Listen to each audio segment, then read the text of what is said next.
Je vais vous parler de la notion d'énergie.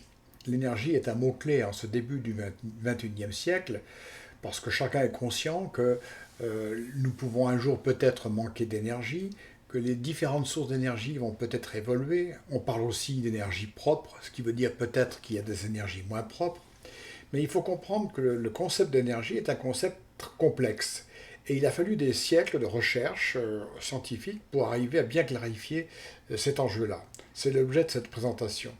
Sachant que désormais, derrière la notion d'énergie, il y a une autre qui se profile, qui est la notion d'entropie, qui est encore plus compliquée peut-être à comprendre, mais qui est certainement un des enjeux clés sur l'évolution de notre planète, parce que peut-être, et sans doute, c'est pas tant la quantité d'énergie qui sera le problème dans les années à venir, mais plutôt la croissance de l'entropie.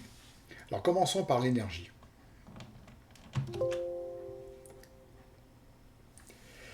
L'énergie est une propriété qui concerne tous les systèmes physiques, donc on peut associer l'énergie à tout, à des gaz, à des liquides, à des personnes, etc. Elle est multiforme, mais elle se transforme, elle se transmet tout en étant strictement conservée. Pour arriver à cette définition-là, il a fallu des siècles de recherche parce que l'énergie est multiforme et comme on le verra, elle se présente sous des formes très très variées.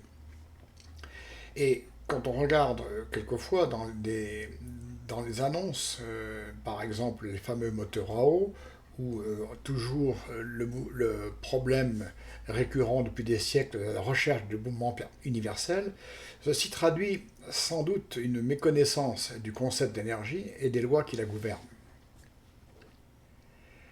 Alors, si je présente ici six systèmes, hein, vous avez en haut le rayonnement du ciel qui vous vient. Ensuite, vous avez une étoile, qui peut par exemple notre soleil. Vous avez de l'eau qui bout, une cascade qui tombe, une ligne de transport électrique, et puis du pain et une pile électrique. Qu'est-ce qui est commun à ces six systèmes-là?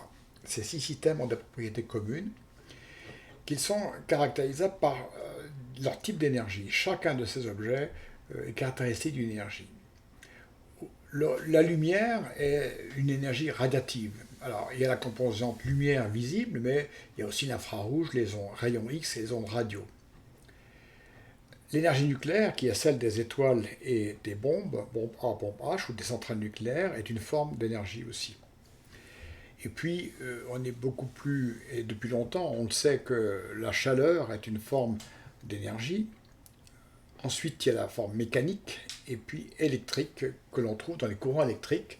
Et enfin, l'énergie chimique des accus, du bois, du pétrole. Donc, l'énergie, on peut la classer en six grandes catégories. Et elles ont tout en commun que ces différents types d'énergie déterminent leur capacité à modifier l'état d'un système. C'est-à-dire, avec ces différentes énergies-là, on peut effectuer un travail, donner du mouvement, changer l'état de la matière, chauffer, varier la température, etc. Donc l'énergie est multiforme, mais elle se caractérise par sa capacité à effectuer une transformation du système. Alors des exemples à la fois de transformation, parce que les différentes énergies ne sont pas cloisonnées, on peut passer de l'une à l'autre. Par exemple, une centrale nucléaire, c'est un système qui transforme l'énergie nucléaire en énergie thermique dans des turbines. La photosynthèse est un système qui permet de passer de la lumière à l'énergie chimique, c'est-à-dire la composante du bois et des plantes. Et si on brûle ce bois, on transforme cette énergie chimique en énergie thermique. Autre exemple, un moteur à explosion à partir du pétrole, donc une énergie chimique, fera de la chaleur thermique et puis transformera ceci en énergie mécanique. Enfin, quand on recharge un accu, on transforme l'énergie électrique du réseau en énergie chimique de l'accu ou de la pile. Alors qu'à l'inverse, le moteur électrique, lui, va transformer l'électricité en énergie mécanique. Donc toutes les différentes formes d'énergie, et ce sont que des exemples ici, peuvent se transformer l'une dans l'autre. Et c'est donc une propriété commune à tous les systèmes qui peut se transformer, et donc on va pouvoir la mesurer. Trouver une mesure commune à ces différentes énergies. Là aussi, il faut savoir que dans le passé, il y avait de multiples mesures pour les différents systèmes d'énergie, alors que maintenant, on a pu concevoir un système unique. Donc l'unité d'énergie, c'est le joule, qui est une composition de mesures de kilos, de mètres carrés, et divisé par des secondes au carré. En effet, depuis 2018, il y a un système d'unité qui a été établi et qui est reconnu à l'échelle du monde actuellement, qui est basé sur trois grandes quantités de base qui sont la seconde. La seconde est gagée sur les vibrations atomiques d'un atome de césium. Vous avez le mètre qui est gagé sur la vitesse de la lumière. Et à partir de la mécanique quantique et de la constante de Planck, avec le mètre et la seconde, nous avons une définition des kilos. Eh bien, un joule se définit à partir de ces trois grandeurs fondamentales, puisqu'il est homogène à une masse en kilos, multipliée par des distances au carré et divisé par des secondes du temps au carré. Alors c'est une petite unité, parce que par exemple, si vous montez en étant... vous avez une masse de 80 kg et vous montez un étage, eh bien, ça représente une énergie de 2000 joules. Par contre, chauffer un litre d'eau à 100 degrés, à partir de 20 degrés, ça correspond à 335 000 joules. Donc, le joule est une unité universelle pour la mesure des énergies, sachant qu'on utilise très très souvent des multiples du joule, qui sont le kilojoule, le mégajoule, ou le térajoule, ou le gigajoule. Et associé à l'énergie, il y a la puissance. La puissance, c'est une énergie par unité de temps, donc on divise ça par des secondes. Et cette énergie-là est le watt, du nom d'un physicien célèbre anglais. Et là aussi, c'est une petite unité, souvent on parlera en kilowatts ou en mégawatts. Alors, quand on sait mesurer l'énergie, on peut donc comparer les différentes sources ou systèmes, énergie de système. Alors, si vous avez un peu de temps, vous mettez sur pause la vidéo et vous aurez le temps de lire le tableau qui compare par exemple la puissance conservée par le cerveau, consommée par le cerveau humain qui est d'ordre de 40 watts, jusqu'à la puissance totale reçue par la Terre de la part du Soleil, qui est égale à 174 000 milliards de kilowatts, sachant qu'une petite partie de cette puissance est captée par la Terre, et sur cette petite Terre, eh bien, 25 milliards de kilowatts sont dédiés aux activités humaines. Donc, les énergies, concept universel, caractérisent tous les systèmes à un système de mesure unique qui permet de comparer les énergies associées à des systèmes les plus variés qui vont du Soleil au cerveau humain. Alors, comme elles peuvent se transformer dans l'une dans les autres, eh bien, il y a un premier principe qui s'appelle le premier principe de la thermodynamique qui dit que l'énergie totale d'un système isolé est invariante au cours du temps.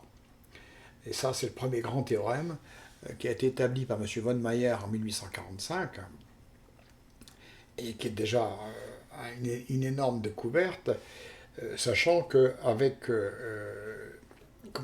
ce grand principe a comme corollaire que quand on fait des échanges d'énergie entre systèmes, quelle que soit la forme, au bilan, la quantité totale d'énergie est toujours invariante.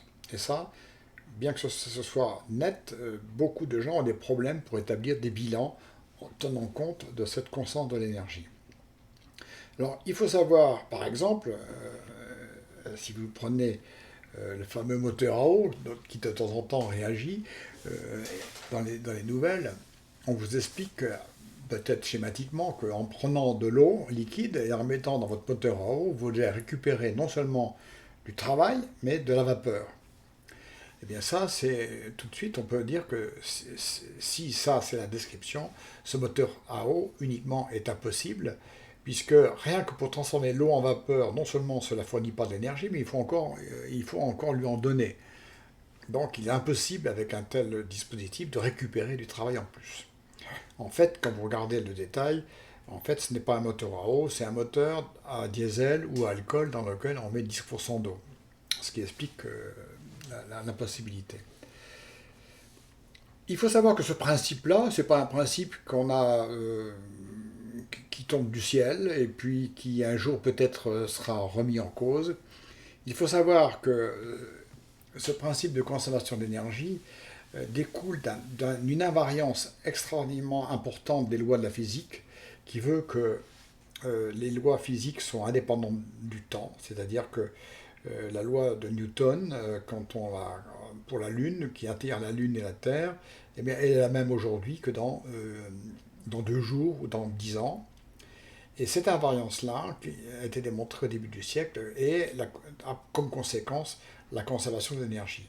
Donc, si un jour on découvre que la conservation d'énergie n'est pas vérifiée, cela voudrait dire que beaucoup plus que le système complet de notre univers est remis en cause. Alors, les bilans énergétiques, on peut les faire. On peut le faire à l'échelle d'un système, on peut le faire à l'échelle de la Terre. Parce que la Terre reçoit environ 340 watts par mètre carré de la part du Soleil sous forme de rayonnement. Ce rayonnement, il y a une part d'ultraviolet, de lumière visible et d'infrarouge. Sur ces 340 watts, il y en a environ 100 watts par mètre carré qui vont être réémis directement dans l'espace parce que c'est la réflexion sur les nuages ou les différents systèmes qui vont réfléchir à cette lumière. Et puis, il y en a 240 autres qui, en gros, qui sont du rayonnement qui va être du rayonnement de la Terre elle-même par infrarouge. Une petite minorité du bilan est obtenue en rajoutant la radioactivité terrestre et l'effet des marées qui réchauffent aussi la Terre. Et si bien que s'il n'y avait pas cette petite radioactivité ou effet résiduel des effets des marées, eh bien, la température d'équilibre ne serait pas 20 degrés comme actuellement, mais moins 15 degrés. Donc ce qu'il faut noter aussi, c'est qu'on reçoit du rayonnement solaire de très haute fréquence et on le réémet sous forme de rayonnement infrarouge, c'est le fameux rayonnement du corps noir. Et on verra que ceci a une importance essentielle dans l'infrarouge. Ce sont des chiffres globaux, mais il est évident qu'une petite variation du rayonnement émis par la Terre va conditionner sa température d'équilibre, et c'est bien tout l'enjeu actuel sur le débat sur l'évolution du climat.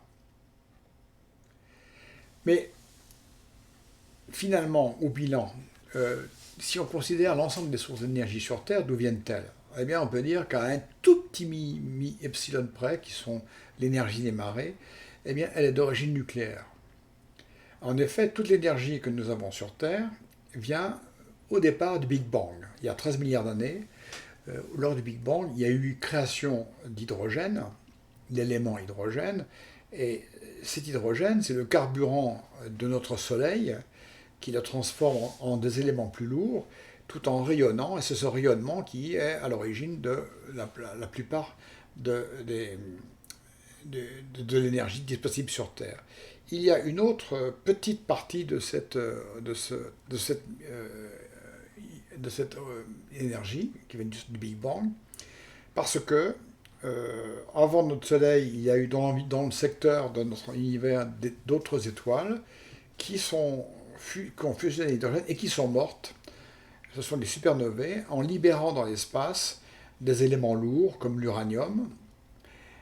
Et ces éléments-là sont à la source de la radioactivité et de la géothermie qui sont piégés dans le globe terrestre. Donc 100% moins epsilon de notre énergie vient du Big Bang et donc d'origine nucléaire. Cependant, cette énergie-là sont transformées lors du processus et l'énergie qui nous vient du Soleil, il y a une partie qui vient sous forme de stock, c'est-à-dire de l'énergie du Soleil qui est transformée par la photosynthèse en houille, en pétrole ou en gaz. Donc ceci sur des stocks qu'on utilise actuellement. Par contre, il y a des énergies en flux qui sont l'éolienne, l'électricité, photovoltaïque, panneaux solaires, biomasse, qui utilisent le flux d'énergie permanent qui vient du Soleil. Même chose pour l'énergie qui nous vient des supernovae. L'énergie en stock, c'est notre énergie nucléaire, et quand il n'y aura plus d'uranium, on ne pourra plus l'utiliser. Et l'énergie en flux, c'est toute la radioactivité du globe terrestre, qui même si elle est elle aussi un jour peut-être se terminera, mais c'est à des échelles telles qu'on peut parler que ces énergies qu'on peut utiliser en flux. Il nous manque, pour avoir un système pérenne d'énergie, il nous manque toujours l'énergie qu'on pourrait obtenir sur Terre par fusion de l'hydrogène nous-mêmes. C'est tout le projet actuellement du programme ITER. Donc voilà. Donc on a toutes les sources d'énergie, on sait d'où elles viennent, on sait les comparer. Comment peut-on les qualifier? Alors on peut les qualifier d'abord, est-ce que ce sont des sources d'énergie pérennes ou pas? Est-ce qu'elles sont faciles à transporter? Est-ce qu'on peut en disposer partout? Et puis finalement, est-ce que c'est utilisable efficacement? Donc voilà les trois grands critères des types d'énergie. Alors il est évident que la pérennité des sources est liée à ce qu'on appelle les énergies en stock et les énergies en flux. Les énergies en stock, elles, sont de ressources très limitées. Bon, elles ont souvent l'avantage d'être concentrées.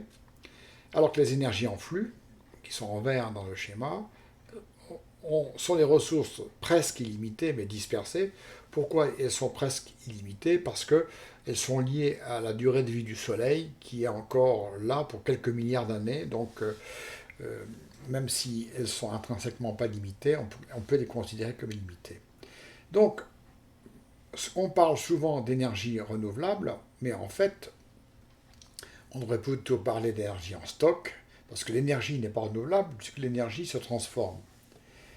Alors, pour avoir une idée des ordres de grandeur de ces énergies-là, il faut savoir que nous avons toutes les activités humaines sur Terre représentent 20 terawatts, c'est-à-dire 10 puissance 12 watts. 20 terawatts représentent 20 000 milliards de watts.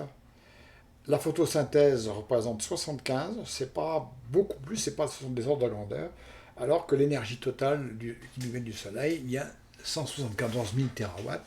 Cela veut dire qu'on voit bien que la source d'énergie qui nous vient du Soleil est énorme et quasi inépuisable par rapport à ce dont nous avons besoin pour faire vivre l'humanité sur Terre. Mais les différentes formes d'énergie se caractérisent aussi par leur concentration. Si vous prenez ici, par exemple, 4 formes d'énergie, l'énergie chimique stockée dans les aliments d'un très bon petit déjeuner, l'énergie cinétique d'un camion de 12 tonnes qui roule à 65 km à l'heure, l'énergie d'un rocher qui tombe d'une hauteur de 200 mètres, ou l'énergie chimique d'un demi-verre d'essence, eh bien, toutes ces énergies-là sont identiques. Ce qui démontre bien que ces différents types d'énergie sont identiques, mais se caractérisent par des degrés de concentration quand on compare le demi-verre d'essence avec le camion de tonnes ou le rocher tombant de 200 mètres. Donc, les énergies sont toutes comparables, mais elles ont souvent des concentrations différentes. Et c'est un critère important, notamment actuellement où on se pose la question de stocker les flux d'énergie qui arrivent du Soleil. Eh bien, entre une batterie au plomb qui stocke 1 mégajoule par kilo et l'essence qui stocke 47,2 mégajoules par kilo, cela veut dire que l'essence est 500 fois plus efficace pour stocker l'énergie que la batterie au plomb, sachant que est 100 fois plus efficace que la pile alcaline. Et actuellement, il y a beaucoup de recherches sur les accus au lithium qui représentent la forme la plus efficace pour stocker l'énergie électrique. Et puis, à titre de comparaison, l'uranium peut fournir 79 millions de mégajoules par kilo. Et un jour, si on arrive à faire la fusion de l'hydrogène sur Terre, on pourra récupérer 330 millions de mégajoules par kilo. Et puis, les différents types d'énergie se caractérisent par leur disponibilité. Il est évident que l'électricité est la reine, dans la mesure où, par le système de lignes et de transport et de transformateurs, elle peut être disponible partout. À un moindre titre, le gaz, avec tout le système de circulation, alors que d'autres énergies, comme le charbon, sont beaucoup plus localisées, beaucoup plus difficiles à diffuser dans une très grande échelle. Alors, il n'y a pas de problème. Ce que nous venons de voir, c'est qu'il y a de multiples formes d'énergie, elles se transforment toutes les unes dans les autres, certaines sont peut-être un peu plus concentrées que d'autres, mais de toute façon, l'énergie dont nous avons besoin sur Terre, à l'humanité, est une toute petite fraction de l'énergie qui nous vient du Soleil, qui, elle, est inépuisable. Alors, où est le problème? Eh bien, ce problème-là, nos ancêtres qui ont étudié la thermodynamique au XIXe siècle s'en sont progressivement rendus compte. Ils se sont rendus compte d'abord que les machines thermiques, parce que c'est la civilisation industrielle qui a démarré, avec les machines à vapeur, ils se sont rendus compte que les machines thermiques qui transformaient la chaleur en énergie mécanique, avec un fameux théorème qui a été dicté par Carnot au XIXe siècle, ont un rendement très très limité. Donc, transformer la chaleur en énergie mécanique est un processus compliqué et qui n'est pas très efficace. Alors que le processus inverse, qui transforme l'énergie mécanique en chaleur, a priori, vous avez un rendement de 100%. Quand vous freinez avec votre voiture, eh bien, vous transformez son énergie mécanique en chaleur sur les plaquettes de frein avec un rendement de 100%. Pareil, si vous branchez votre radiateur électrique, eh bien, vous transformez 100% de l'énergie en... Donc, il y a quelque chose il y a certainement derrière tout ça un autre critère pour qualifier l'énergie. Il y a celles qui se transforment facilement et d'autres qui sont beaucoup moins utilisables, beaucoup moins transformables. Eh bien, cet autre critère-là, il apparaît dans un schéma un peu compliqué, mais qui va mettre en évidence.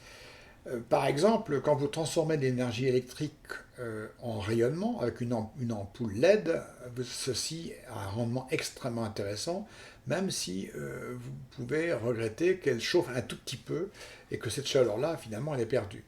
Quand vous transformez le courant électrique en énergie mécanique par un moteur, même chose, vous pouvez avoir des rendements extraordinairement élevés, même si vous pouvez regretter qu'il y a un petit peu de chaleur qui apparaît, qui est absolument pas nécessaire. En revanche, quand vous voulez transformer de l'énergie mécanique thermique en énergie mécanique, là le rendement est très faible. Et c'est de la même façon que quand vous transformez la lumière en chauffage, le rayonnement lumineux dans vos panneaux thermiques, vous avez un très bon rendement, alors que le processus inverse, qui est de transformer l'énergie thermique en rayonnement, etc.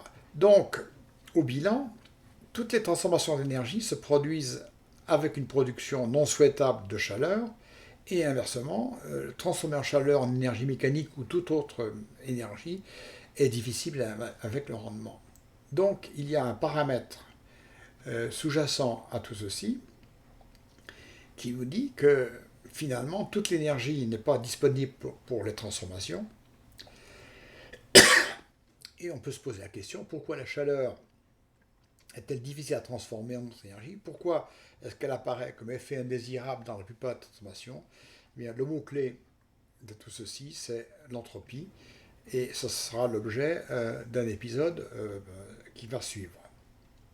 L'entropie est le paramètre important qui permet de qualifier la capacité des énergies à être utilisables.